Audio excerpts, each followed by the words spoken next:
শুধুমাত্র দুটো ডিম থেকে তোমরা তৈরি করে নিতে পারবে এই সুস্বাদু মজার একটা রেসিপি। আর এই রেসিপি তৈরি করে তোমরা 6 জনকে সার্ভ করতে পারবে।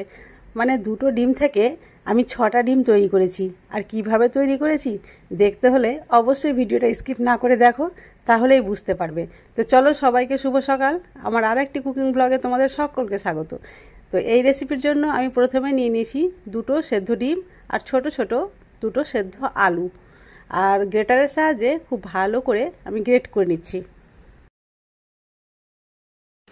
ডিম আর আলু খুব ভালোভাবে গ্রেট করা হয়ে গেছে। এবার আমি এখানে গুঁড়ো মশলা অ্যাড করে দেব।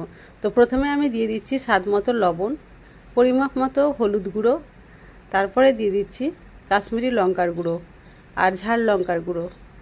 এরপরে এখানটায় আমি 1 টেবিল চামচ বেসন চেলে নিচ্ছি। এখানে বাইন্ডিংয়ের জন্য আমি বেসন ইউজ করছি। তো প্রথমে 1 টেবিল চামচ বেসন দিয়েছি।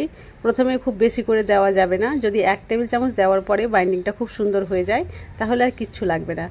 আর যদি দেখা যায় যে বাইন্ডিং হচ্ছে না, তখন কিন্তু এর মধ্যে আমি চালের গুঁড়োটা অ্যাড করব। তো বেসন চালা হয়ে গেছে, এবার আমি এটা মাখিয়ে নেব।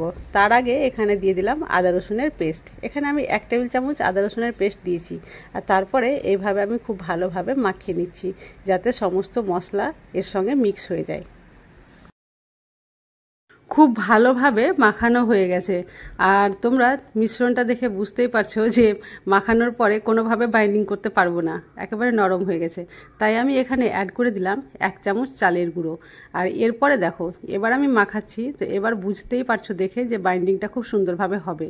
তো চলো ভালোভাবে মিক্স করে নিচ্ছি। আর হাতটা ধুয়ে আসবো, তারপরে এখান থেকে গোল গোল করে লেচি কেটে ডিমের আকারটা আমি করে নেব। কিন্তু আর একটা কথা, ডিম তৈরি করার আগে এখানে হাতে কিন্তু আমি সরষের তেল লাগাচ্ছি। অবশ্যই তেলটা লাগাতে হবে, না হলে গোল শেপটা দেওয়া যাবে না।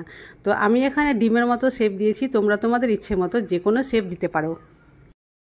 যেহেতু আমি এখানে দুটো ডিম থেকে 6টা ডিম করব, তাই 6টাই কিন্তু ডিমের শেপ দিলাম।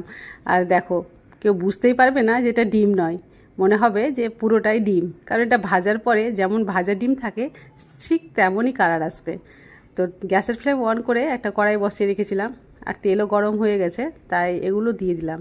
তো প্রথমে দুটোই দিলাম, কারণ আমি এখানে দুটো দুটো করেই ভাজবো, কারণ ভেঙে যেতে পারে। তো দেখো, দেখতেই পাচ্ছ কত সুন্দরভাবে লাল লাল করে আমি ভেজে নিয়েছি। তোমরা এটা ভাজা অবস্থাতেও খেতে পারো পাকোড়া হিসাবে। তো আমি আজকে এর কারি করব। তো চলো সবগুলোকে আমি ভেজে নিচ্ছি। প্রথমে দেখো, এই দুটো ভাজা হয়ে গেছে, এটা আমি প্লেটে উঠিয়ে নিলাম। এরপরে আবারও আমি দুটো দিয়ে সেগুলোও ভেজে নেব। তো এই ধরনের সহজ সরল রেসিপি আমি প্রতিদিনই নিয়ে আসি। এই ধরনের রেসিপি তোমাদের যদি ভালো লাগে তো প্লিজ চ্যানেলটি সাবস্ক্রাইব করে পাশে থেকো। আর আগে থেকে যদি করে থাকো তাহলে তোমাদের জন্য রইল অসংখ্য ধন্যবাদ। ভিডিওটি প্রথম থেকে শেষ পর্যন্ত দেখার অনুরোধ করছি। ভালো লাগলে একটা লাইক করে দিও, আর বেশি বেশি করে শেয়ার করে দিও। তো দেখো, সবগুলো প্রায় ভাজা হয়ে আসলো। আর তোমরা এভাবেও খেতে পারো, খেতে ভীষণই ভালো লাগবে। তো চলো, আমি আজকে কারি করব। তার জন্য যে তেল ছিল সেই তেলে আস্ত জিরে আর দুটো কাঁচা লঙ্কা দিয়ে দিলাম। তারপরে দিয়ে দিলাম পেঁয়াজ বাটা, এরপরে দিচ্ছি আদা রসুন বাটা। এবার খুব ভালোভাবে নাড়াচাড়া করে নিতে হবে। তার আগে দিলাম পরিমাপ মতো লবণ আর হলুদ গুঁড়ো, আর দিয়ে দিলাম কাশ্মীরি লঙ্কার গুঁড়ো। কারণ ঝাল লঙ্কার গুঁড়ো আর দেবো না, ঝাল লঙ্কার পরিবর্তে আমি কাঁচা লঙ্কা দিয়েছি দুটো, আর সেটা কিন্তু প্রচণ্ড ঝাল, তাই আর দিলাম না নতুন করে।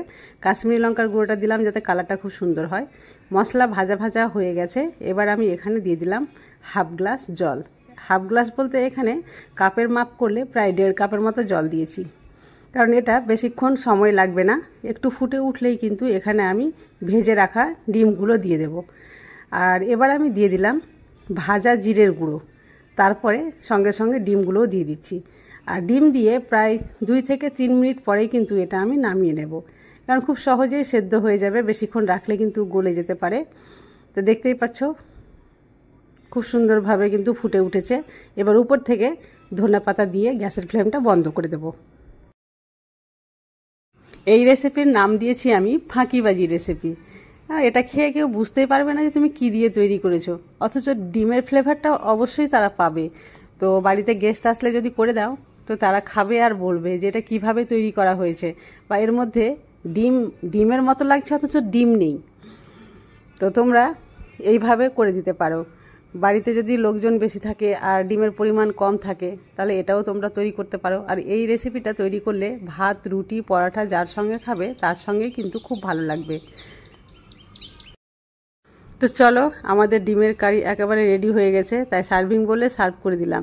আর এই রেসিপি দেখে কোনো অংশে ডিম চাইতে কম লাগে না, তাই না? কেউ দেখে বুঝতেই পারবে না যে এটা ডিম নয়। কিন্তু হ্যাঁ, সত্যি ডিমই তো, কিন্তু গোটা ডিম নয়। এটা খেয়ে শেষ করার পরে মানুষ কিন্তু ভেতরের কুসুমটাই খোঁজ করবে, ডিম ছিল তো কুসুম কোথায় গেল, তাই না? তো এই আজকের রেসিপি তোমাদের ভালো লাগলে বেশি বেশি করে শেয়ার করিও। আজ তাহলে এই পর্যন্তই, দেখা হবে নেক্সট রেসিপি ব্লগে।